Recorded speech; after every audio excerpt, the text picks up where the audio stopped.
VSO Marketing Manager here. I've got Jane Kittredge calling in from Shelburne, Vermont. She's played violin with the VSO for over 10 years. Thanks for joining, Jane. Thanks, Margot, for having me. So what was a typical workday like for you back before the pandemic? Gosh.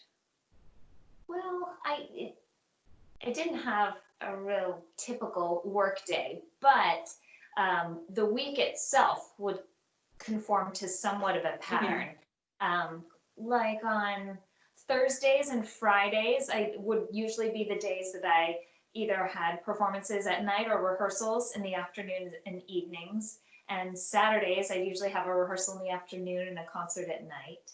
Sunday, I would usually have a matinee or a church gig in the morning. So Monday and Tuesdays were kind of my days off. That was really my weekend.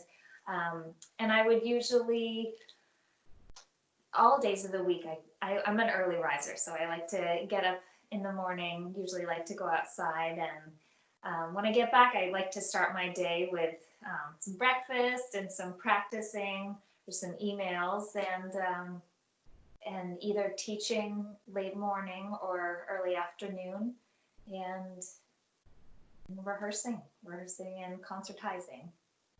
So I like to go to bed early if I can, but that doesn't get to happen often. Yeah, with the concerts, that kind of gets in the way of that, I'm sure. But so what's a typical day like for you now? Well, it's a little different. It's a little different. I mean, it's a lot different. Let's be honest. I still like to get up in the morning and go outside, and I still do like to practice, even if I don't have any public concerts on the calendar. I still like to, keep my technique up as well as I can and want to. And I do have some live streaming weekly gigs that I will record for. So usually on Tuesdays and Wednesdays, those are my recording mornings. And I'm getting to spend a lot of extra time with family these days, which is fun. Usually we like to go for a walk in the afternoons together. And then I usually get to go to bed early. So it's not so bad. Yeah, silver lining. Yeah, silver lining. So what's something people might not realize about being a professional violinist? There are a couple things about being a violinist specifically, and then being a musician in itself.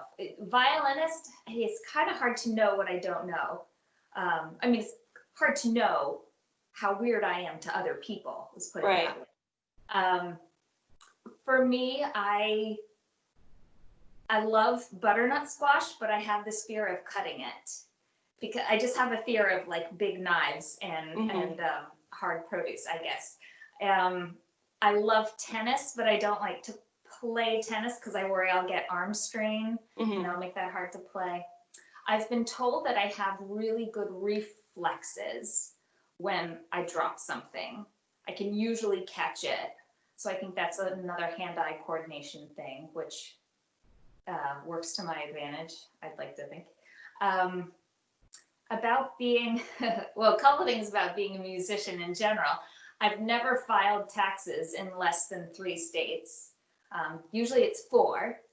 And what else? I think a lot of people who have a normal work schedule, a normal 9-to-5 schedule, and then weekends off, our work routine can seem a little foreign. What I think people might not grasp, unless you really think about it, is that my profession is a violinist and a musician. What I get paid to do, those are like jobs and their work.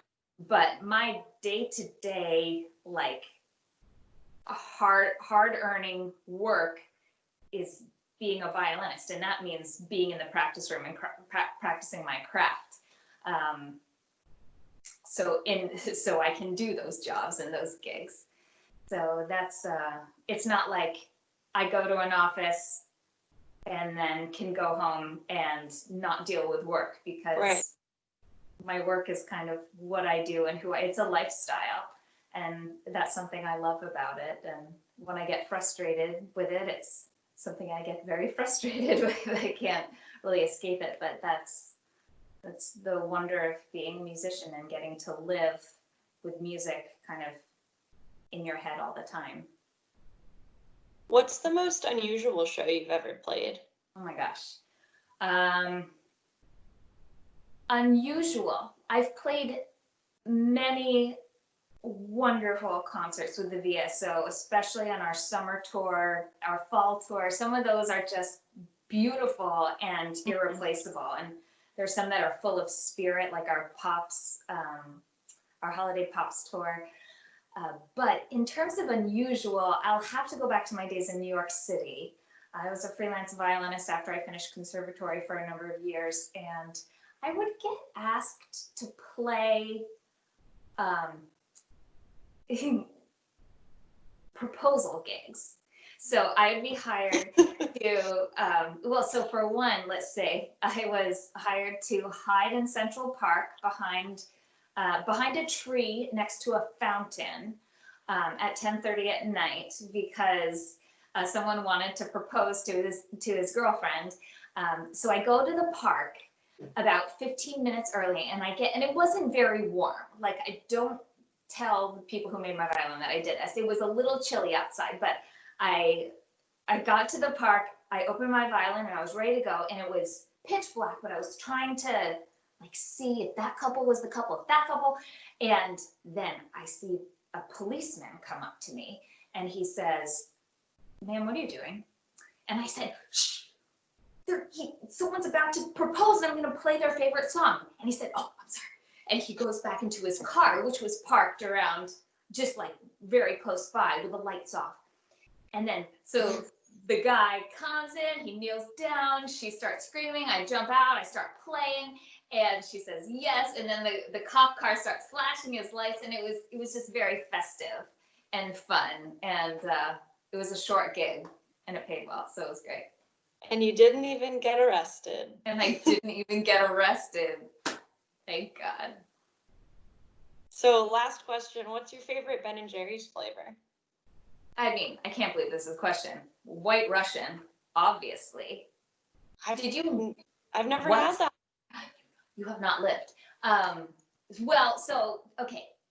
To be honest, it is in the flavor graveyard. It had a brief, it was resurrected briefly, but did you know White Russian? So I should say that one of my older brothers used to work at the Ben & Jerry's factory. So I used to get we used to live on Ben & Jerry's ice cream when I was growing up. And White Russian was it's coffee ice cream and coffee liqueur Kahlua. And they used so much of it that the price of Kahlua went so high that they had to stop making it. Wow. Ben & Jerry's single-handedly inflated the price of Kahlua. And so it was active from 1986 to, I think, 1996, I think. And then it had a brief resurrection later, and I don't think they're making it anymore. Certainly not making it during Corona. So my takeaway is that Vermont is actually a player in the global economic scene. If Ben & Jerry's can change the price of Kahlua. Now look what we're doing to craft beer. Yeah. Vermont is the center of the world. Yeah. Well, thanks for joining me, Jane. Nice to talk to you, Marco.